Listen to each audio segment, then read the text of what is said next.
What's going on, everybody? Sausage here. You're lost, you're alone, you're a stray cat separated from your family, and you've fallen into a forgotten cybercity that hasn't seen humans in centuries. This is Stray, a game that looks cozy but hits way harder than you might expect.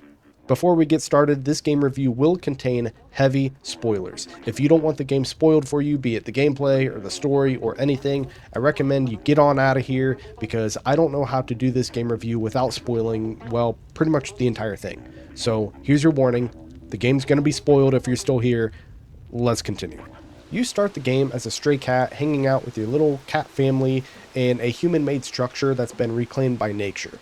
Think concrete and metal that's overgrown with vegetation such as vines and moss and all that good stuff. Well, one day, as you're exploring and playing with your little cat family, you jump on a rusted pipe and it breaks, and you fall down into a dark, unknowably deep pit. Upon hitting the ground, you are knocked unconscious with the rest of your little cat family crying out for you. So to any animal or cat lovers out there, we're already off to an emotional start. Oh, hey, who left this bowl of onions here? When you wake up, you're completely alone, though you do see and hear some things in the distance, so you decide to investigate. You're then guided through the environment by lights and signs and television screens that all lead you deeper and deeper into the city. You then meet a small robot named B12. B12 is a flying drone, and they're the one who is guiding you, and you learn that they've lost all of their memory.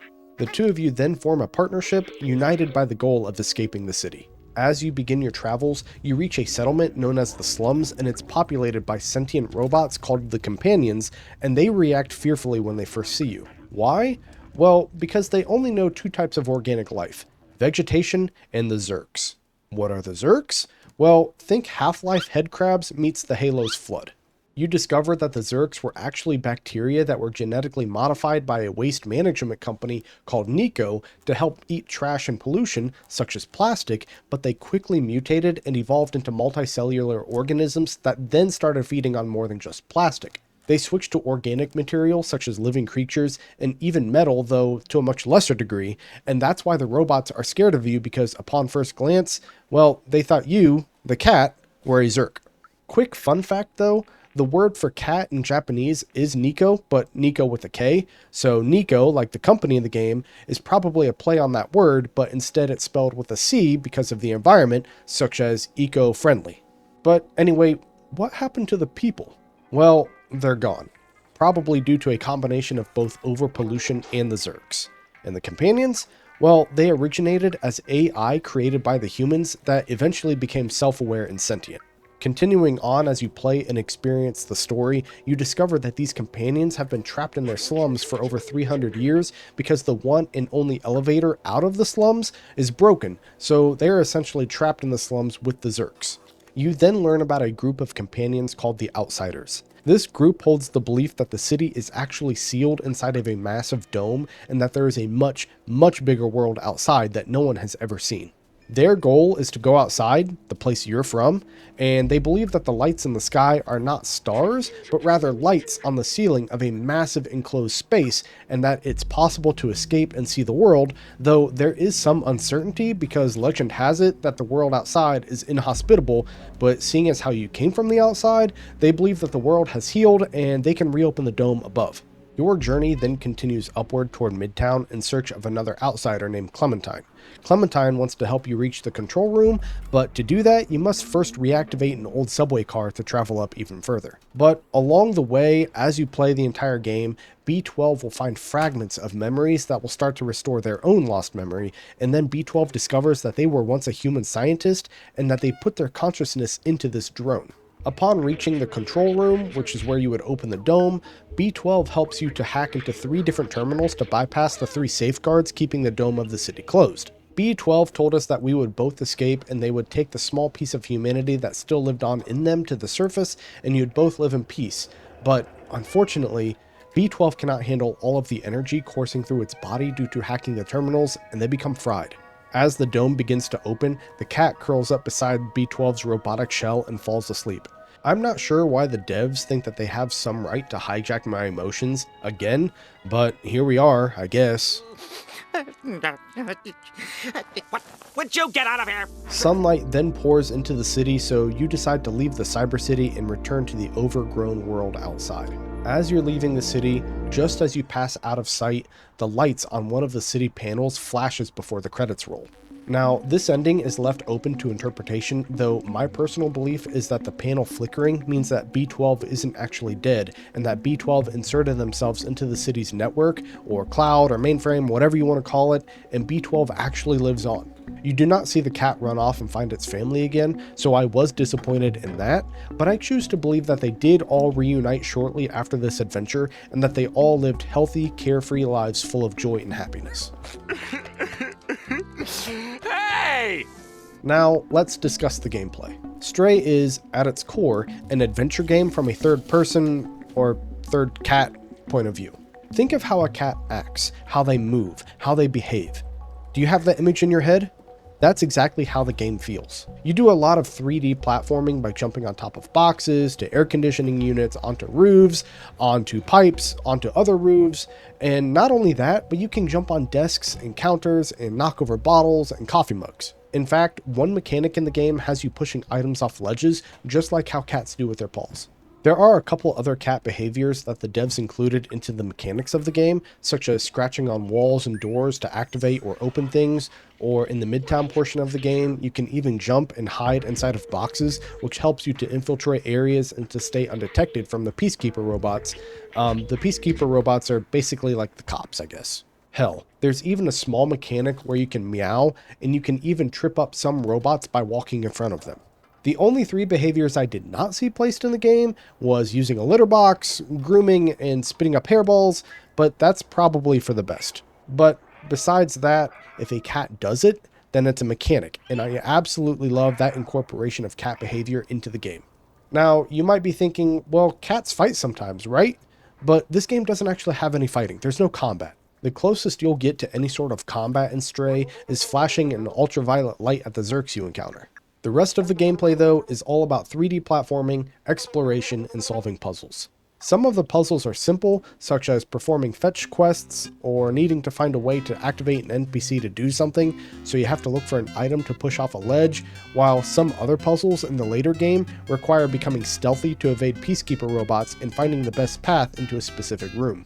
Occasionally, I did run into areas where I became confused as to what to do or where to go, though those moments were few and far between and quick and fleeting.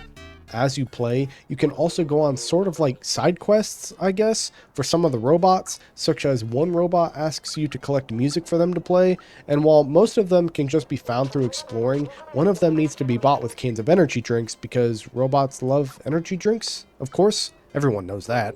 Or if we go back to our robot friend, B12, you can find memories around the world, and finding them will help B12 earn his memory back, and that just adds another small layer to the story and world building. Now, I think we can all agree that the game looks great visually, but let's break it down anyway.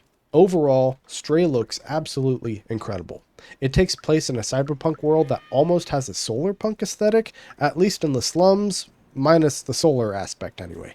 It's a mixture of robots with CRT televisions and computer screens and neon lights, but it's also overgrown in vegetation too, and I absolutely love this aesthetic.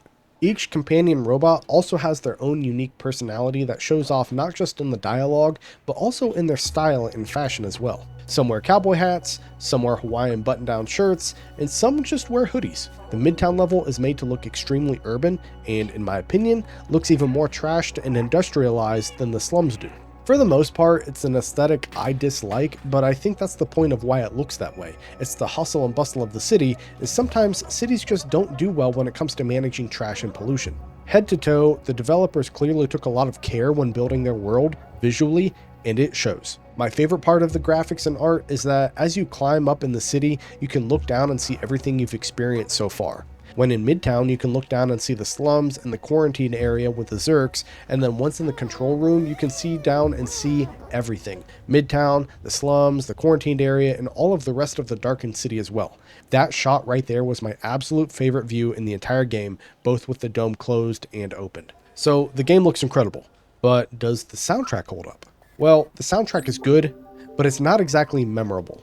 What I mean is that in the slums, there were certain rooms I would walk into and the soundtrack would instantly change, and I remember I really liked the music, but now that I'm thinking back on it, I can't really exactly remember what it sounded like. Another example is that when you're running from Zerks or the Peacekeeper robots, there is high intensity music playing in the background, and I remember thinking to myself, man, that was really good, but thinking back on it, I can't really picture how it sounded exactly. So it was good, I just can't really remember it. So that's a lot of game to digest, but how long does it take to complete the game? Stray costs $30 US, and I got about 5.5 hours out of the game while earning 12 of the 24 achievements. With all of that said, Stray earns a rating of 7.6 sausages out of 10.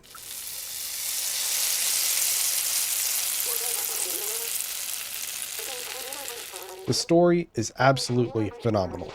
I love that I am a small cat in this big world that, from a cat's perspective, just doesn't make any sense, but it doesn't matter because I don't care. Why? Because I'm a cat, that's why. I love that I'm this tiny little creature who liberates an entire city full of robots and reunites with my cat family. My only small issue with the story is that the ending is left open. The open-ended conclusion isn't really the issue, but rather if you collect all of the memories for B12, well, nothing happens. If you 100% complete the game, nothing happens. I would have liked a secret ending for collecting all of the memories, or maybe an official canon ending about B12's fate or all of the cats. Instead, 100% completing the game does nothing, and I think the devs missed out on an opportunity there by not including something like that for the ending. Had the devs done this, I would have absolutely given Stray's story a perfect score.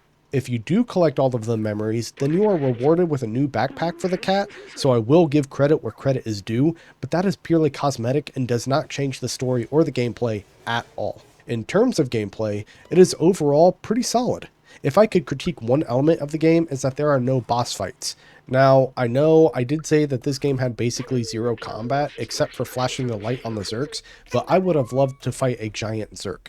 Maybe the combat could have been something similar to the Pathless, where most of the time you are puzzle solving and platforming, with the only real fighting being shooting arrows and making the enemies damage themselves by running into trees and stuff. Maybe the devs could have done something like that, where the cat isn't fighting, but rather needing to platform on scaffolding in the sewer and making the Zerk knock things over to damage it or something. Or maybe with the Peacekeepers, maybe there could have been a big giant robot fight and I would have had to trick it into punching water reservoir containers and make it short circuit due to the water. Or maybe I'm just asking for too much with that, but I'm just thinking of ways the game could have been a little bit better. I will say, one legitimate complaint I have is that the game is extremely linear. What I mean is that once you leave the slums, you will not come back. An NPC even mentions this to you by saying once you leave and you go into the sewers, they'll need to close the door behind you, so you will not be able to come back. There was another area before Midtown that I actually skipped by accident. I went there because you have to go there for the story, but I decided I'd just keep exploring and come back, but after I jumped out of a vent and left that area, I just could not get back there. Would I have spent an extra 15 minutes there or an entire hour? I have no idea, but I would have liked to either A, have another warning that I would be progressing and I couldn't come back, or B, the ability to return to any of these areas in the game once I got closer to beating it. As for any completionists out there, please be aware that the linear path of the game is set in stone and it's unforgiving. If you leave an area without finishing everything, you will not have the chance to come back later. Now, the graphics are great, but I do have two small complaints. First, the camera. I ended up taking off motion blur because I thought it didn't look good, but for about half the game, I felt nauseated.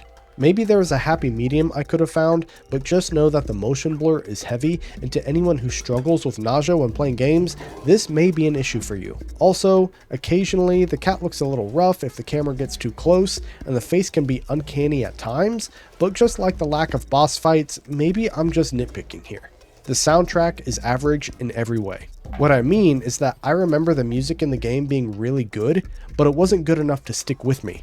So no bad music, but no memorable music either. It just leaves the soundtrack at a solid average score. Lastly, the price tag is just a bit high for me. $30 for something I got 5.5 hours out of is high. Now, there was one whole section of the area that I skipped by accident, and maybe that could have boosted my playtime by another 30 minutes or even more, but ultimately, I just don't know. There are also collectibles and such in the game, but as far as I can tell, they are all purely cosmetic or just achievements. If the game had a secret hidden ending for doing things such as collecting all of the memories, and if there's a way to go back to these areas so that you could collect those items you missed, then I would have happily given it a solid 7 due to having some replayability, but there is no secret ending, and even if there was, there's no way to go back and unlock it without replaying the entire game.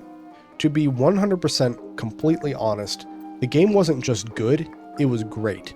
I legitimately enjoyed the game, and every time I thought to put the game down and take a break, I'd reach another small stepping stone in the story, and I wanted to explore that before I hopped off. Then, before I knew it, I'd finished the entire game in just under 6 hours. However, just because it's a great game doesn't mean it doesn't have flaws or areas where it could have done better. Stray is a great game with a strong emotional core. Playing as a small animal in a massive broken world works extremely well. The atmosphere and storytelling carry the experience, and the pacing makes it easy to finish in one sitting if you want to. Stray is not without its flaws though. I am disappointed in the soundtrack because it was good, but it just wasn't memorable, and the price tag really brings it down. If the game had a more memorable soundtrack and was only half the price, the score would be higher. In my opinion, Stray isn't worth buying at full price, but if you set a 50% discount, then I would say it's a bit more fair. Stray is a beautiful, emotional journey. It's just one that I wish lasted a little longer. And one last thing I want to do before closing out the video is I want to shout out my friend Frey40K. Frey40K gifted me this game, and I really do appreciate the kind gesture. If you enjoy Warhammer 40k content, then please go check out his channel. He makes incredible content, and I wish I could be even half as skilled or talented as he is when I grow up. So thank you again, Frey. I really do appreciate you, and you guys should definitely go check him out. I'll leave a link to his channel in the description below. But anyway, that's my review of Stray. If you got this far, consider liking, subscribing, and leaving a little comment below, but if not, just know that I'm grateful for your viewership nonetheless. I also stream on Twitch occasionally. I have a Discord for both content creators and casual viewers alike, and I'm a Steam curator, so consider following me on all of those platforms as well. I'll leave a link for everything in the description below. Anyway, I think I'm going to cut my review here. Mahoney out.